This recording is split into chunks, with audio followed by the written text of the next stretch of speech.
Bonjour à tous, Bonjour à toutes. bienvenue dans cette vidéo dans laquelle nous allons voir comment coacher des personnes avec le profil qu'on appelle le profil énéagramme de type 7, les épicuriens ou optimistes. Je m'appelle Anne-Laure Dabo, je suis coach professionnelle et co-dirigeante du centre de formation Zen Pro. Je m'appelle Cécile Neuville, je suis psychologue et coach professionnel.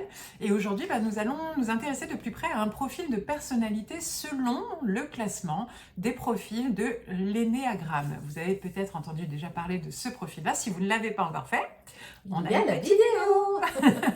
Recherchez coacher avec l'énéagramme dans nos vidéos et vous trouverez toute l'explication générale avec les 9 types de profils d'énéagramme.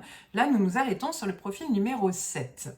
Et comme à chaque fois, il y a des points forts et des points d'axe d'amélioration. Et c'est important d'en tenir compte pour que nous, quand on accompagne des personnes en cabinet, on puisse vraiment s'appuyer sur ces particularités de ces profils. Donc profil 7, épicurien, optimisme. Donc dans les points forts, pas d'étonnement. Et l'optimisme et surtout l'enthousiasme également. Ce sont des personnes pleines de dynamisme et qui vont avoir tendance même à entraîner tout le monde autour d'eux dans leur optimisme et dans leur créativité.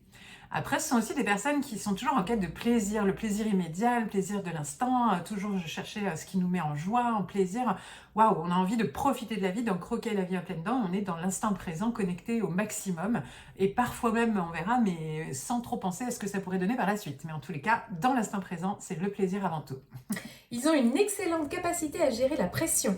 Quand ils se retrouvent dans une situation où il y a beaucoup de pression, beaucoup de choses à faire, ce sont souvent des personnes qui sont aptes à faire face à ces situations-là. Notamment grâce à l'optimisme, quand on voit toujours le meilleur côté des choses, même face aux événements oppressants, on trouve toujours le bon côté des choses. En revanche, de l'autre côté de la facette, parce qu'il y a toujours deux facettes à une médaille, eh bien, une personne qui cherche toujours le plaisir et qui est toujours en quête de ce plaisir permanent à court, moyen, long terme, c'est aussi une personne qui du coup n'a pas trop envie de vivre des moments désagréables, donc qui peut être dans l'évitement, donc l'évitement du conflit, l'évitement du stress, l'évitement des situations compliquées, donc rester toujours dans sa zone de confort, ne pas trop sortir de sa zone de confort, ne pas prendre de risques, ne pas oser. Donc attention, quand vous allez accompagner ces personnes-là, eh bien les encourager à se servir des forces d'optimisme et de plaisir pour aller au-delà du plaisir immédiat et vraiment de se dire, allez, et si vous arrêtiez d'éviter toutes les petits risques potentiels ou les petits conflits et que vous y alliez franchement. Alors s'ils sont très forts à faire face aux pressions, ils sont beaucoup moins forts quand il s'agit de gérer la douleur. Alors quand je parle de douleur, c'est la douleur émotionnelle la plupart du temps. Même si probablement que la douleur physique n'est pas non plus dans leur trip. Mais il y a moins de plaisir dans la douleur. C'est clair. C'est moins drôle. Et donc, qu'est-ce qui se passe quand il y a quelque chose de cet ordre-là? Ils ont tendance à fuir pareil. Donc, voilà, attention à cet aspect-là. Et puis, ce sont des personnes qui ont besoin de gratitude, qui ont besoin d'être reconnues, d'être aimées. Ils ont besoin de ce plaisir qui vient aussi de l'extérieur. Donc, s'ils n'ont pas ce plaisir de l'extérieur, s'ils ne sont pas reconnus dans ces moments-là, ou aimés, du coup, il leur manque quelque chose. Ils peuvent être frustrés, c'est inconfortable. Donc, du coup, c'est aussi des personnes vers qui on peut travailler sur le fait que leur propre plaisir est déjà satisfaisant, qu'ils n'ont pas forcément besoin de l'extérieur pour valider le plaisir de l'instant ou le plaisir à venir. Donc déjà, attention à cette problématique-là avec les profils 7. Alors maintenant, comment les accompagner? Quoi leur faire faire? Quoi leur dire? Eh oui. Eh bien déjà, c'est peut-être de les amener dans une réflexion ou parce qu'ils sont souvent dans du court terme, on va les amener à identifier le moyen et le long terme pour les amener à avoir une vision un peu plus claire et aussi prendre conscience de l'impact qu'une décision d'un instant, aussi chouette soit-elle, a forcément soit des bénéfices, soit des conséquences. Et donc, il faut vraiment y réfléchir pour être sûr de sa décision de l'instant. En psychologie positive, on parle du bonheur hédonique, c'est ce bonheur de l'instant présent. Et dans ce bonheur hédonique, on est dans l'instant présent, on ne pense pas forcément aux conséquences à venir. Et donc l'optimisme, c'est à la fois savoir être dans l'optimisme à court terme, à moyen terme et à long terme. Donc savoir accompagner les personnes de type 7, c'est aussi les aider à déployer l'optimisme dans toutes les facettes, pas que dans le court terme. Là, on est plus sur un profil comme épicurien à court terme, on va développer leur optimisme à long terme et donc du coup les aider à équilibrer le fait qu'il peut y se passer des belles choses, mais aussi des moins bonnes choses et que c'est ok. L'optimisme, ça ne veut pas dire nier les difficultés, ça veut dire que c'est accueillir les difficultés et se dire que quoi qu'il arrive, je trouverai des solutions, des forces pour les surmonter. Donc c'est travailler sur l'équilibre de cet optimisme court, moyen, long terme.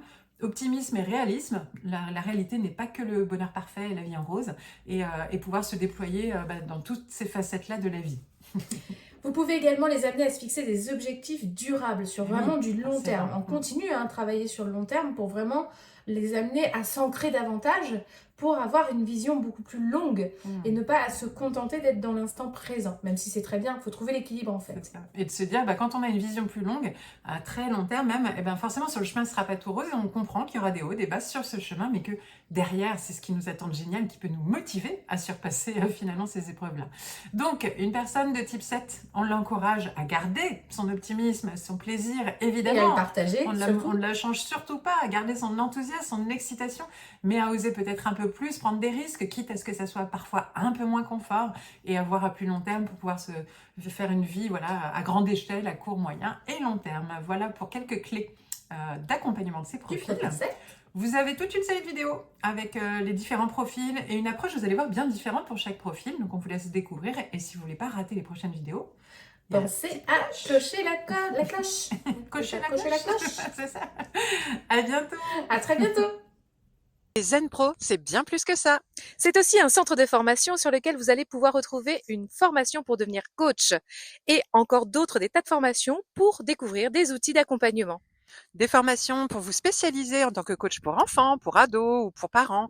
Et puis aussi des outils comme la PNL, l'analyse transactionnelle ou la psychologie positive qui est notre spécialité. Mais déjà, nous sommes heureuses de pouvoir vous offrir un échantillon. Une formation spécialement conçue pour vous, 3 outils d'intelligence émotionnelle à utiliser dans le cadre de vos accompagnements individuels ou de groupe que vous allez avoir offerts et à tester rien que pour vous. Vous allez pouvoir voir si du coup nos formations vous conviennent, si le format est adapté. Vous pouvez aussi venir renforcer votre réseau de professionnels au sein du groupe Facebook du réseau des coachs inspirants et épanouis. On vous dit à très bientôt. À bientôt.